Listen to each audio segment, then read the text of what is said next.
Við lærum malaíska. Viðfangsefni dagsins, geymsla í eldhúsi. Bekas makanan. Matarílát. Kotak makan tengah hari. Nestisbox. Beg simpan makanan. Matarpoki. Beg beku. Frystipoki. Pembalut plastik. Plastfilma. Kerajang aluminium. Afpapier. Pantry. Boer. Kabinet dapur. Eldhússkapur. Laci dapur. Eldhússkúffa. Rak dapur. Eldhúshilla. Rak rempah. Kryddhilla.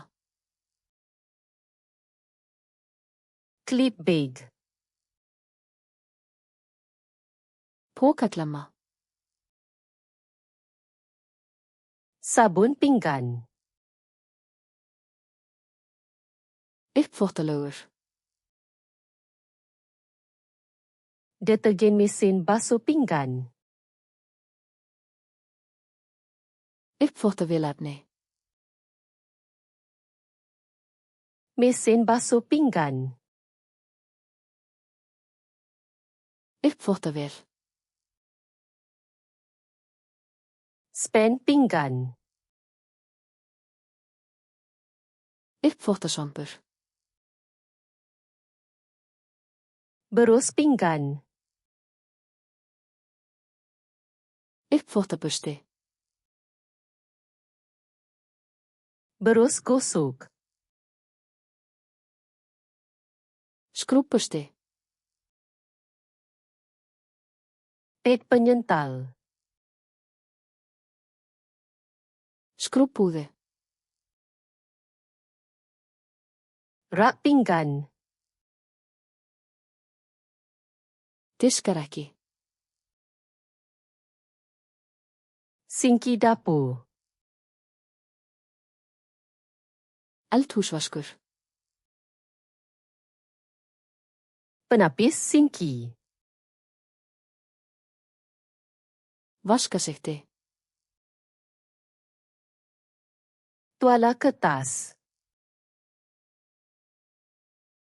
Eldhúspappír. Kain pembersih.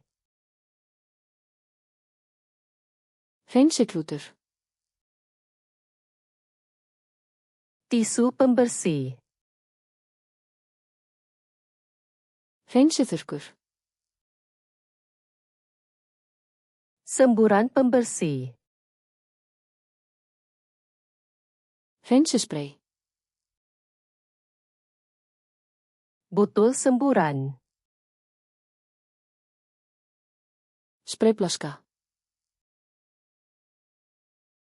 Sarung tangan getah. Gummihanskar. Tong sampah.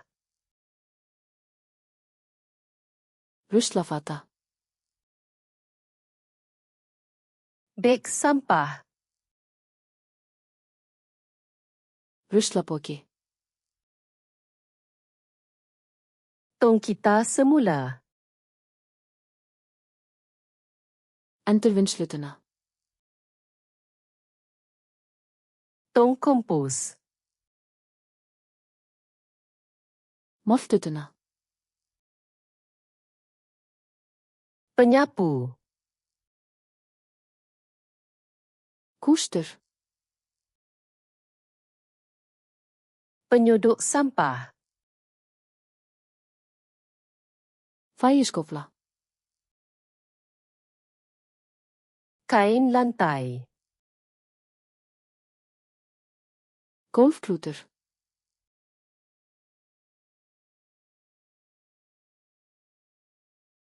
Pantry.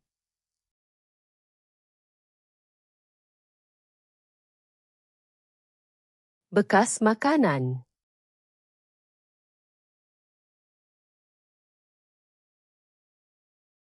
Rak dapur. Viltu muna þessi orð að eilífu? Farðu á flashcards.com og æfðu þetta spil og þúsundir annarra ókeypis. Hlekkur í lýsingu.